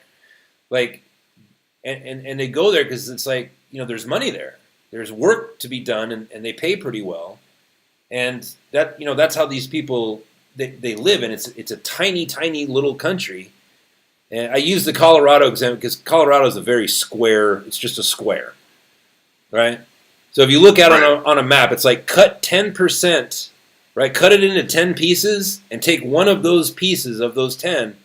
That's Albania. That's how big Albania is. It's a tiny little place where if you're born here, you can't just be your own master and be like, hey, you know what? I want to go skiing in Switzerland. Honey, let's get in the car and just drive. It's like, well, if you're an American, like I have a passport, and my 1-year-old son has an American passport because I took care of all that paperwork when he was born. But I can get up and I can go to any country I want except for North Korea. Or maybe Iran, right? But other than that, there's really, the idea that I can't just do whatever the hell I want to do doesn't even enter. That's never been the situation of my life. We've always had the freedom to do whatever we want, and you don't really see it until you see somebody who doesn't have that, and seeing seeing these people, like in this country right now, they have You know how we have Alcoholics Anonymous? Well, here they have support groups for the survivors of the torture rooms that they had here during communism. And these are people that are my age. You know, they're not old people, right? They lived through that shit, and it was awful and horrible, and but that's their reality, and the way that we preserve these things is, the strength that you're going to need to defend this. And I'm thinking of Thomas Jefferson when he said, the tree of liberty, sometimes it demands to be watered again, and the food that it accepts is blood of patriots and blood of tyrants. And when it comes to that point, and I believe that there's a fairly good chance that it's going to escalate to that level, but when that blood needs to be spilled, when people start coming for you, and they start coming to take away your freedoms, and they start demanding that you live out the rest of your life on your knees, when you have to make that decision, am I going to live out the rest of my life on my knees so that I can continue to live, and my wife and my children can continue to live? Or am I going to die on my feet? The strength that you're going to need to make that decision will come from your grasp and mastery of gratefulness. How grateful are you that you are free? How grateful are you that you can speak your mind, because the government does not give you the power to speak. God gives you the power to speak. You were born with the ability to speak, therefore it is intrinsic to the human experience. It is your right. You have coded into your DNA a fight or flight response. It's in your DNA, and that's why we have the Second Amendment. It is your right to defend yourself and to do harm on people who are trying to do harm on you. That Second Amendment, it's not just about guns and forming a militia. It's about the fact that you have written into your DNA a code of fight or flight. And be grateful that you have that provision, that these men in the late 1700s had the foresight to say, look, we have to let everybody know that comes after us. Like, look, when your government turns against you, just understand that this right that you have, it's from God. And nobody can ever take it away from you. And government does not come from the government. Right? Your freedoms, your rights, these things do not come from the government.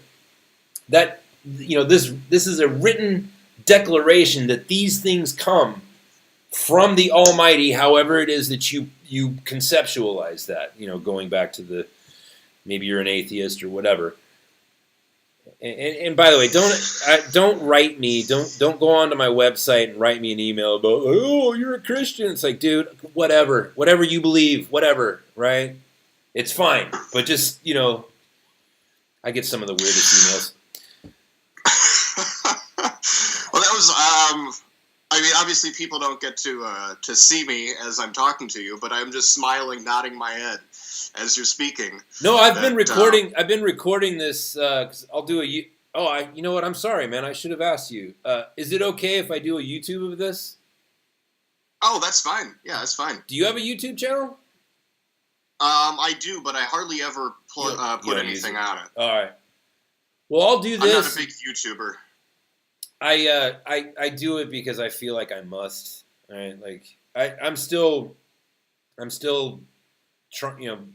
struggling to build up my audience. So I'm trying to use as many different outlets as I can to get the word out. But I'll send you a link if this works out. I'm noticing that because of the power that it's taking to do a screen recording and the audio recording at the same time, it might be a little bit choppy. But no, this was a great conversation, man. I appreciate you taking this time with me, man. This has been fun.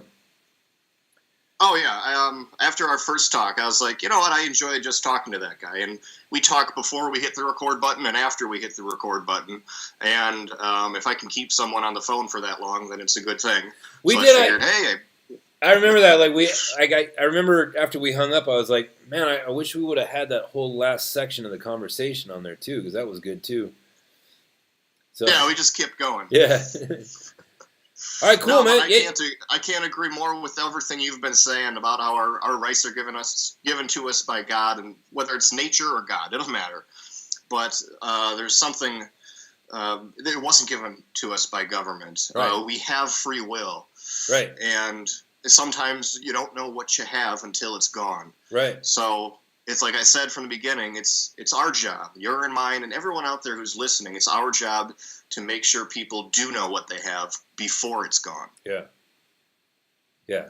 It's so important. And I get encouraged with guys like you, and there's a lot of different voices out there. There's that new guy, Slightly Offensive. I don't know if you've seen him on YouTube. He was just down in Australia. There's that gay dude that started the Walk Away movement. There's here's another thing too. This is really funny. They're going after that Colorado cake baker again. Yeah, there's a new dude that gay are nice. They're overly dressed with all of the gay community. They're also bulimic on the side. Is that what's going on? Because they're eating a lot of wedding cake, and I'm concerned about the diabetes, Tim. I mean, they're going to get the diabetes. Well, that's the thing is that they're not eating the wedding cake, so they should be getting diabetes. But all those homophobic bakers, they're not. Oh, because they're not baking the cakes. That touche. All right, now I see what's going on. All right, right. All right, brother. Hey, let's do really, this. The bakers are doing them a favor. If it wasn't for the bakers, they'd be fat just they'd like be all fat. us. That's so the Christian bakers are actually facilitating the supremely good health that the gay community is in. Wow, they should bring that up in a court case, man. Like these bigoted bakers are saving their damn lives. Yeah, nothing would surprise me at this point. All right, my man. Hey, we should schedule this. Like, we should do this on some sort of scheduled basis. It's, like you said, man, it's always good. Oh, absolutely. I'm down for it.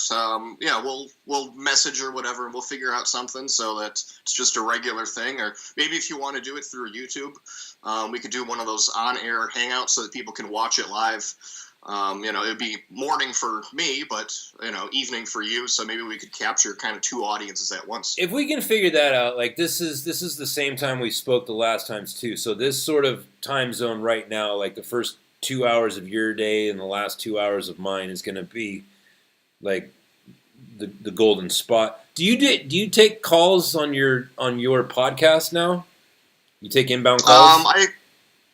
I mean, not live or anything like that. Oh, okay. It's not like not people. I don't have callers, but occasionally I do have people call in. If I said I wanted to reach out to Scott Horton or someone from the Mises Institute, I can usually get them on. But most of the time, it's just me talking into a microphone for 2 hours straight, and trying to hold it all together by myself. That's how I'm doing it. I'm starting to push more towards getting people on.